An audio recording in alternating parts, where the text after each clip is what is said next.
Спецыяльны рэйд са ступі дарогу спецтранспарту пачаўся раніцай. Дарога ў гэты час не вельмі загружана. Вадзіцелі рэагавалі хутка і ветліва саступалі ўправа. Разумелі, што ў машыне хуткай можа знаходзіцца пацыент, якому тэрмінова неабходна дапамога.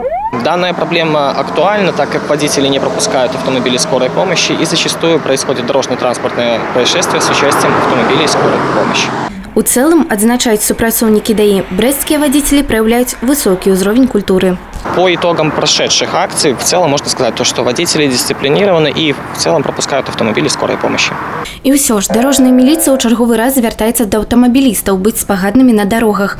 Калі медыкі спяшаюцца на дапамогу, важная кожная секунда, ад якой залежыць жыццё пацыента. Але дабрацца да патрэбнага месца максімальна аператыўна бывае вельмі складана, і справа зусім не ў пробках.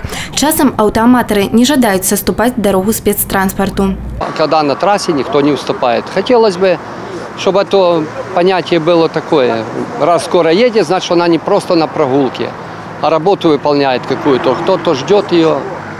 Скаргі на чаканне хуткай дапамогі не рэдкасць, але ўсё залежыць далёка не ад тых, хто спяшаецца на выклік, а ад кожнага з удзельнікаў дарожнага руху. Тацяна Ігнатавец, Ганна Бойкевіч, Александр Сівіцкі, тэлерадыёкампанія «Брэст».